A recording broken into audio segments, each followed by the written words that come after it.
Lecture number 5, From the Khān to the Sultān, the Shaybanid Shāhnāma in the Topkapi Palace Library of Istanbul, and manuscript production under Abdullah bin Iskandar Khān, 1557 to 1598. This paper presents a chapter from my in-progress PhD that investigates the little-known partnership in politics and painting between the Ottoman and Shaybanid dynasties in the late 16th century. The manuscripts on which I focus attest to cultural exchanges, artistic practices, and burgeoning national identities based on geography, language, and religion during an exciting era that has since shaped our own age.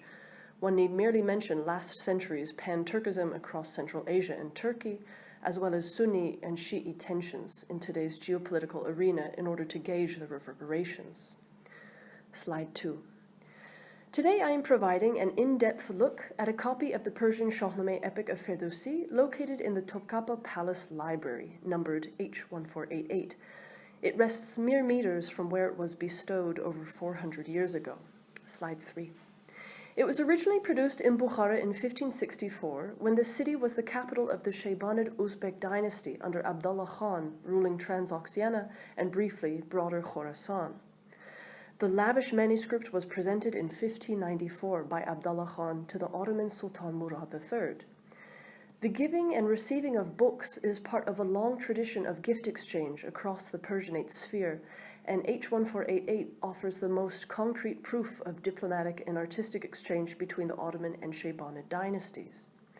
Through artistic and political lenses, I will focus on the two dates significant to H1488, the year of its original production in 1564, and the year in which it was given to the Ottomans in 1594. Examining these paired emphases, politics and painting, at the poles of this 30-year period provides insight into courtly Shaybanid arts of the book and the role of manuscripts in Shaybanid-Ottoman diplomacy. These are two categories not yet fully researched in studies of the arts and history of the Persianate sphere. My discussion will proceed in the following order. Slide 4.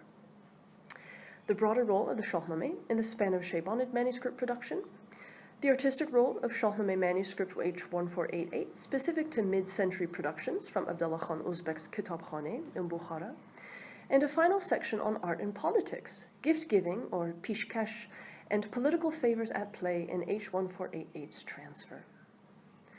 Slide 5. Scholarship has held that the artists of 16th century Shaybanid Transoxiana seldom illustrated the Shāhnāma in comparison to the bustling workshops of Safavid Iran during this same time period. Shaybanid disinterest might be explained by the dynastic founder Shaybānid Khan's personal tastes. Shaybānid was recorded as having dismissed half of Ferdowsi's Shāhnāma as fiction and fantasy, disdainful of so many stories taking place outside his immediate vicinity in Turan, and preferring his own exploits to be recounted. What is more, he asked his court poets to translate the Shāhnāma into Chagatai Turkish, which may or may not have been carried out in full. Despite all this, there exist a few standard Persian productions, but some misinterpreted colophons and stylistic renderings have obscured the fuller picture. Slide 6 and Slide 7. We have looked at Ferdowsian Shāhnāma copies in Persian that were likely produced in the workshops of Herat for Timurid buyers. These are from the group of illustrated Shāhnāma manuscripts during the transition from Timurid to Shaybanid power in the region. As I mentioned in lectures weeks ago, we think these artists later served the Shaybānids and helped illustrate their earliest manuscripts in the early 1500s. Slide 8. The next Shāhnāma manuscripts that I have found emerged from Shaybānid-controlled Bukhara in the 1530s. A copy held in the Topkapi Library on the left has a colophon carrying the name of the scribe Mahmud bin Muhammad al-Balkhi and states that it was completed in Bukhara. There is another undated manuscript in the same collection, on the right, with some illustrations carried out in a similar style and with the name of the scribe Muhammad al-Bukhara'i, but neither production site or year are listed.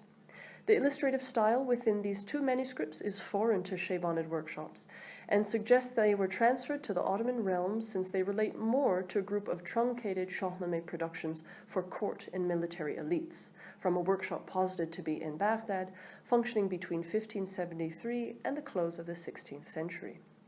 Slide 9. Moving on, The next intact Shaybānid Shāhnāma manuscript to be penned is a copy from 1557 by the calligrapher Hamdani and has a similar frontispiece as the gifted H1488 version from 1564.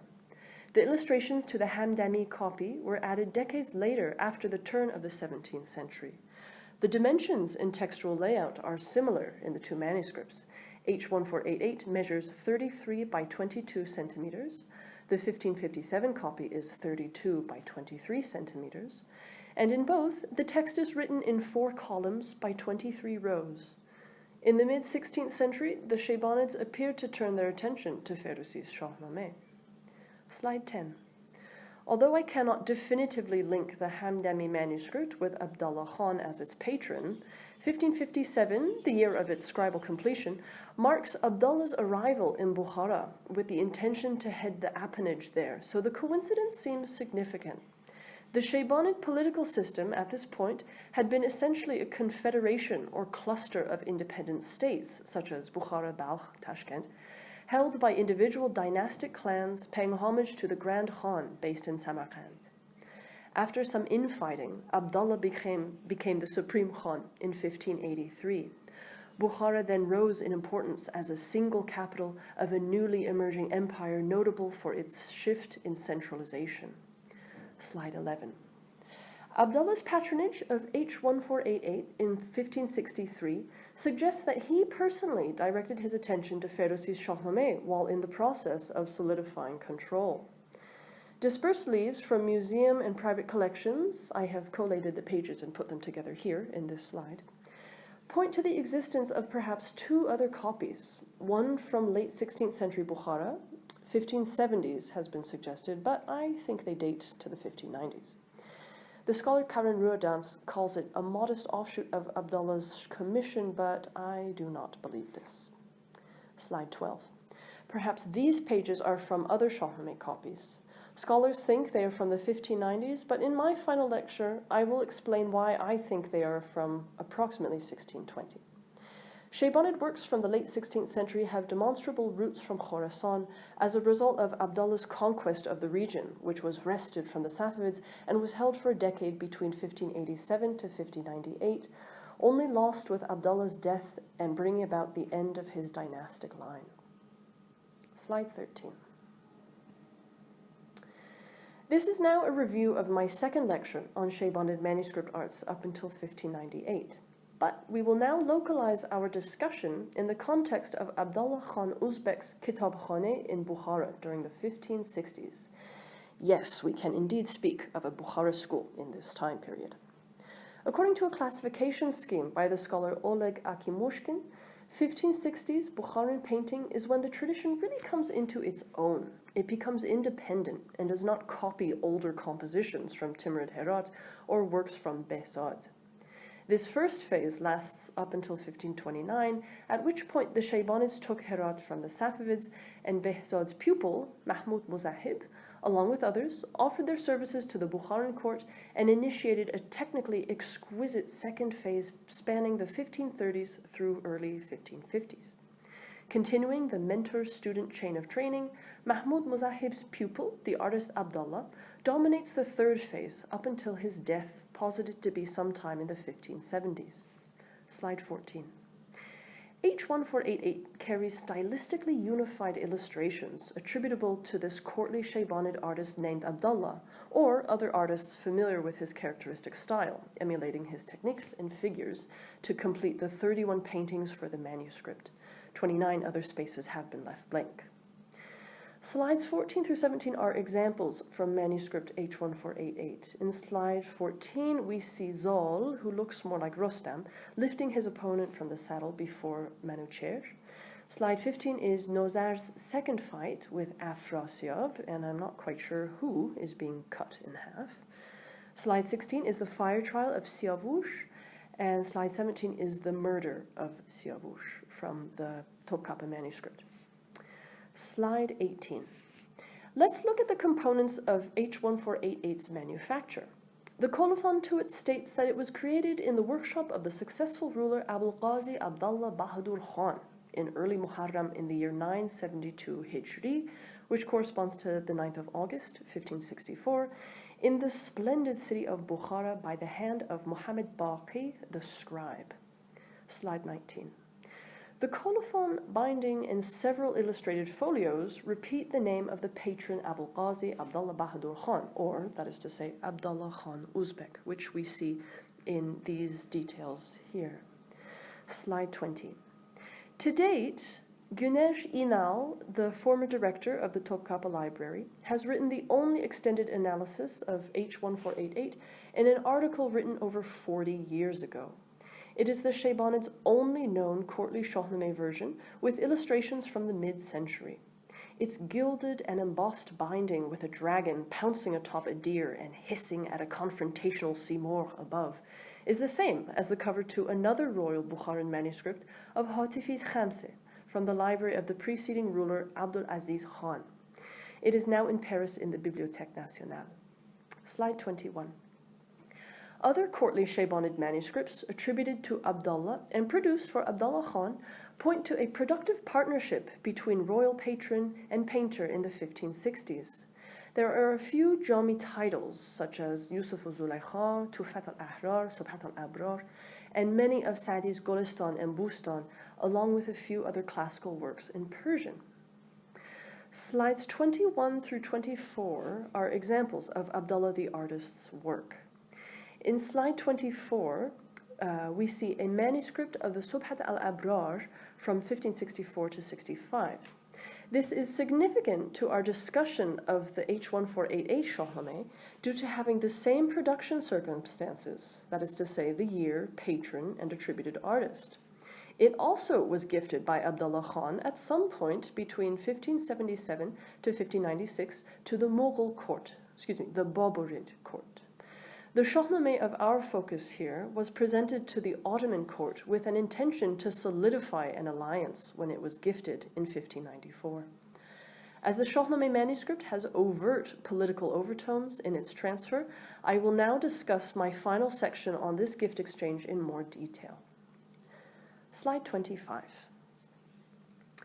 This final section brings us to the state of politics across the Persianate sphere in 1594. As I mentioned, Abdullah had steadily consolidated his power within the Abul Khayrid Shaybānid state, becoming its supreme Khan in 1583. No more was power shared between Samarkand and Bukhara. Slide 26. He undertook campaigns against Khwarezm, the Kazakhs, the Tajiks, Turkmens, and Safavids, with the aim of unifying an Uzbek state within the boundaries that had been established in the early years of the 1500s under his predecessor Shaybāni Khan. This was the justification for Abdullah to attack Iran and secure control over the culturally and economically rich Khorasan province and hold it between 1587 and 1598.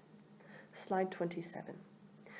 Fortunately, a detailed chronicle by the Ottoman historian Selanik'i Mustafa Efendi, who lived around 1545 to 1600, records the arrival of the Uzbek envoy headed by Attest Bahadur to Istanbul when he arrived on the 4th of January 1594 and stayed until his departure in mid-February 1594.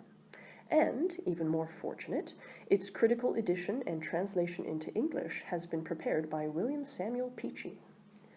This ambassador Attest tendered gifts and presents, including 2 volumes of the Quran, a Khamse of Nizami, furs which, to the historian Audrey Burton, no doubt intended to show that Abdullah had healthy trade links with Muscovy and Siberia, and, of course, our Shāhnāma manuscript. The ambassador also carried a letter written in Chagatai and addressed from the ruler of the Vilayat of Samarkand and Bukhara, the Uzbek Tatar, His Excellency Abdullah Khan. So notice here in this title how Abdullah is flaunting his uniting Samarkand and Bukhara in his title. Why Khorasan is not mentioned is uncertain. Slide 28. The Shaybānid Uzbeks had great admiration and sympathy for the Ottomans in the early modern period, whose sultans bore the title Custodian of the 2 Holy Shrines, or that is to say, Khadim al-Haramain al-Sharifain, since the Ottoman conquests over the Mamluks in 1517 gave the Ottomans the territories of Mecca and Medina. It was an age when identity was constructed mostly on religious confession, in this case the rift in Islam between the dominant Sunni and Shi'i branches. It thus seems natural that Sunni Uzbeks based in Bukhara and Sunni Ottomans in Istanbul would want to team up to remove the Shi'i Safavids as an obstacle in their path to unite and join empires. This seems to have been on Abdullah's mind while he was at the height of his military power in the 1590s. Slide 29. But by 1594, the relationship between the Shaybānid Khān and Ottoman Sultan had become complicated. Earlier in 1592, Murad III had sent no congratulations on Abdullah's army's successes in Khorasan, only a dry acknowledgement of his capture of Herat and his plans for marching on the Safavid capital Qazvin. Scholar Audrey Burton recounts, Abdullah must have resented the Sultan's strongly worded disapproval of further Bukharan expansion in Khorasan. This surely was an intolerable attempt to curtail his freedom of action, and it was clear that their earlier friendship had not survived the news of Abdullah's victories. All traces of Ottoman goodwill for the Khanate had in fact disappeared, with apprehension in Istanbul, for it was thought that Abdullah might follow such a conquest with an attack on Iran proper, after which he would become Turkey's dangerous and unwelcome neighbor. In August 1592, Murad III went so far as to promise that he would support the Shah against Uzbek Tatars. End quote. Slide 30. So this is the context of Ottoman inner workings at the time H1488 was presented. The Ottomans would secretly come to the Safavids' aid over the Uzbeks. When Abdullah Khan acted through his ambassador, Attash Khan, to give H1488 to the Ottoman Sultan Murad III in 1594, it was in the midst of the Khorasan occupation and also a fresh Shaybānid victory over the neighboring Khwarezmian ruler Hajim Khan. The Khwarezmian ruler had taken refuge in Qazvin with the Safavid Shah Abbas after having been defeated by Abdullah. Abdullah's letter asked Murad III to appeal to the Safavids to extradite Hajim Khan back to Transoxiana. But Attash Khan was sent away and told, on behalf of the Sultanate, now is not the time to vex the Safavid Shah into giving up the Khwarezmian refugee. For at this very juncture, the Ottomans wanted to stay on good terms with the Safavids, having signed a treaty with them in 1590, in which the Ottoman Empire kept most of its gains. What is more, since 1593, the Ottoman Empire was engaging in a new and costly war against the Habsburgs and was freshly embroiled in a campaign in Serbia. So the Ottomans were certainly busy and not in need of other political entanglements. Slide 31. The presentation of H1488 to Murad III can be compared to an earlier Safavid embassy representing Shah Tahmasp, who gifted his own exquisite Shāhnāma version in 1568 to Murad's predecessor Sultan Salim II when he assumed rulership. Might Abdullah have known about this exchange and sought to curry favor with Murad III by offering the only royal Shāhnāma manuscript produced in his court? The book transfer can be interpreted as a statement of power and gift-giving, not tribute, between equal heads of state, with Abdullah Khan perhaps thinking himself equal to Murad III. Each was secure in his singular grip on power. But the Shaybānids wanted to squeeze Iran from two sides more than Murad III was willing to do so. In 1594, the Ottomans keeping their word to the Safavids outweighed in importance the Ottomans' rapport with the Shaybānids. Slide 32. Abdullah selected an unusual pishkash offering by parting with H1488. Diplomatic gifts of manuscripts were typically complete copies. Although the text component is complete, H1488 is only half filled with illustrations. Those present emphasize Rostam to a large extent and Bahramgur to a smaller degree.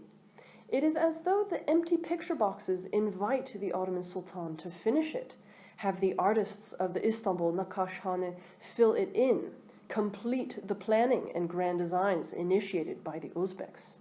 But to me, it serves as a metaphor for Abdullah's aims at territorial conquest and his desires for Uzbek-Ottoman collaboration to dominate Safavid Iran, filling in the expanse separating their empires. But, akin to the manuscript's form, as it survives today, Ottoman interaction is only attested to by its absence, and Shaybānid efforts were to remain one-sided and incomplete. Thank you.